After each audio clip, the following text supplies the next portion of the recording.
Despite what Brexiteers like to say, especially the big boys in charge, they constantly denigrate places like London, even though it is ultimately the beating economic heart of the UK. And despite their fact that they are so disparaging about the fact that many of the Londoners themselves and London itself did vote to stay in the European Union, they are overwhelmingly London phobes, and especially the current Tory party, because their whole economic plan and idea is, well, hold on, if it's worked in London, can't we just transport this idea to somewhere else? And you've seen it over the many years of places like Birmingham and Manchester. Everyone will say the same thing. These are slowly becoming, or attempting, to be made by the government more and more like London. The problem is that it doesn't actually work, because not Bradford, Birmingham, Manchester, and even Leeds. I mean, Leeds, believe it or not, I didn't know this until very recently. Leeds, after London, is the second largest financial centre in the UK, next to London. I didn't know that, but lots of jobs there potentially going. But again, there you go. But the idea that you can somehow, if it works in London, should it just repeat elsewhere, is being the true and utter folly. That's why you look at towns and other areas surrounding cities have been completely ignored, because their whole idea and grand plan is, well, if we pump money into the city, like they do in London, then surely the surrounding areas, aka Greater London, should somehow get lifted up as well. Of course, this hasn't actually worked in any of these other cities. And this is a major problem. And this could actually get even worse, because it's not just factories and other jobs. The big one is just how messy London's future is going to be with the EU. It is going to be incredibly messy. In fact, we've got a piece today from Reuters all about that mess. So, Britain's future access to the European Union financial markets is looking increasingly patchy, as Brussels try to limit the activities which can be carried out from London, promoting more businesses and jobs to cross the Channel. The City of London's unfettered access to its biggest consumer, worth around £26 billion annually, ends on the 31st of December, when the Brexit transition agreements expire. While London is expected to retain Europe's biggest financial centre, with $1 trillion foreign exchange trading and derivatives clearly staying put for now, at least, recent moves by the EU to limit other trading activities within the bloc have dashed the financial industry's hopes of a wider agreement. Central to the argument is whether Brussels deems the UK's financial rules equivalent or aligned with the EU's. Britain says that this should be as straightforward, given that both sides have the same rules at the outset.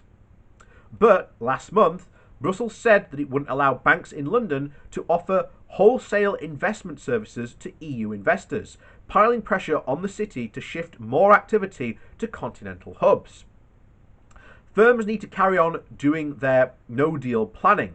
It will likely make cross-border businesses onwards from the UK department or the country-by-country analysis, and so even more complicated, said Jonathan Herbst, a financial sector services lawyer at Norton Rose. ING and BPN and Paribas have since announced that they will be moving more trading jobs out of London. Selling financial services from the UK to the EU clients will just simply be not allowed, the BNP Paribas said last week, as it announced that it would create 400 new jobs in the EU. And around 330 financial firms have already relocated some business from Britain to the EU, affecting over 5,000 staff by October of last year.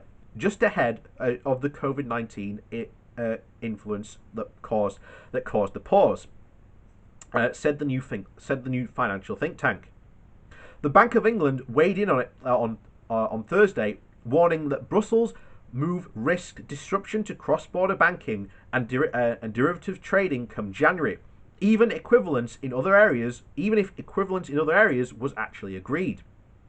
The best that we can expect is a few equivalence agreements by the end of the year, said Carol Lanou, the CEO of think tank CEPS in Brussels.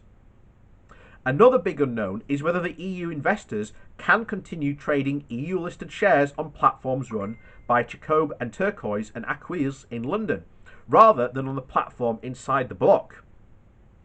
All three have opened EU hubs as insurance, with financial decisions of equivalence not expected until a wider free trade agreement that includes fisheries and other service sectors is hammered out, something that is likely to drag on till at least October. Aquilus has prepared for the worst case scenario, having it to switch its trading to its new Paris unit is ahead of the digital its head of regulation, David Andrew, said.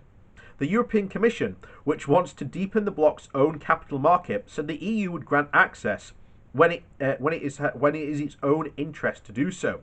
The weaponisation of equivalence so far is a taster of what's to come, a UK banking official said. Are you going to be comfortable with building a business model on that? And Britain also needs to decide what EU firms will have access to its financial markets. For businesses coming in, it all depends on how the UK authorities react to a world of what is effectively only one-way access, Herbert said.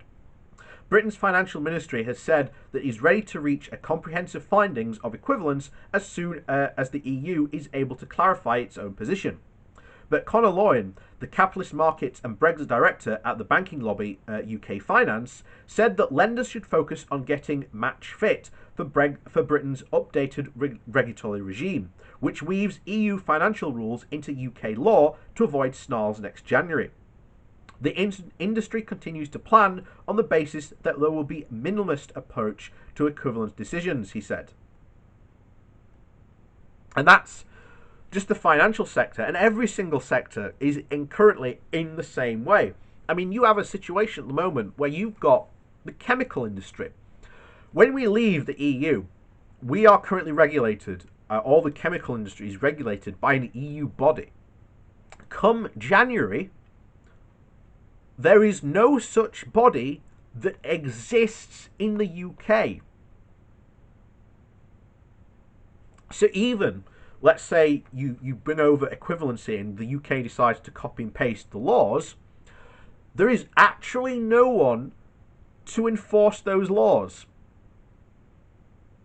And that could get very interesting very quickly, I assure you, because if you're, let's say, transporting chemicals, which a lot of people do in the UK, I mean, and it's not just chemicals, there's things like vanilla extract, which are actually quite explosive. You saw recently in the big explosion in is it Beirut? I want to say Beirut. The big explosion that was caused by ammonium nitrate. These things are important to know because regulations stop things like that happening.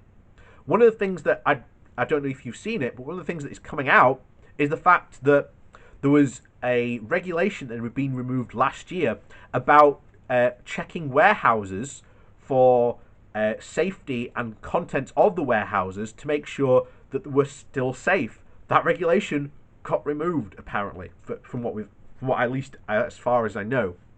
So that could have prevented that massive explosion over the last week. But this is why regulations are important, and one of the key things about Brexit is you're going to see from next January is how quickly the Conservatives are going to rush as hard and as headlong as they can to get rid of as many regulations as they can.